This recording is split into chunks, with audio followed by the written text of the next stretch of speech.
Big boss season 9 ప్రారంభంలో most toughest contestant and strong contestant mask man Harish అని అందరూ అనుకున్నారు. కానీ సీన్ రివర్స్ అయింది.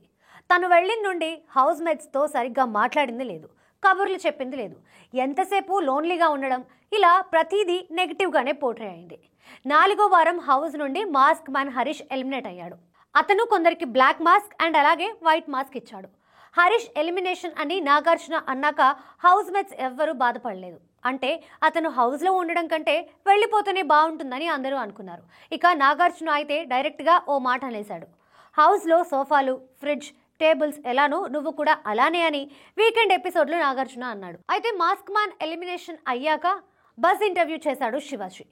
తను బయట కూడా ఇలానే ఉంటానని, నీతిగా నిజాయితీగా ఉందామని చూస్తానంటూ మాస్క్ మ్యాన్ హరీష్ చెప్పాడు. అయితే జనాలని గెలుచుకుంటేనే హౌస్లో ఉంటామని శివాజన్న అన్నాడు. బిగ్ బాస్ హౌస్లో అందరితో ఎక్కువగా వాదించడం, టాస్కులు పెద్దగా ఆడకపోవడం, రూడ్గా ఉండడం మైనస్గా మారింది. ఈ కారణాల వల్ల హరీష్ బిగ్ బాస్ నుండి ఎలిమినేట్ అయ్యాడు. బిగ్ బాస్ హౌస్లో ఉన్నందుకు తనకి రెమ్యునరేషన్ ఎంతో ఓసారి చూసిద్దాం.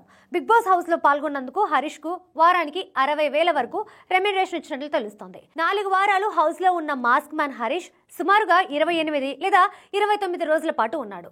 28 రోజుల్లో 2,40,000 వరకు డబ్బు సంపాదించినట్లు తెలుస్తోంది. మరి హౌస్లో మాస్క్ మ్యాన్ ఆట తీరు మీకెలా అనిపించిందో కమెంట్ చేసి చెప్పండి.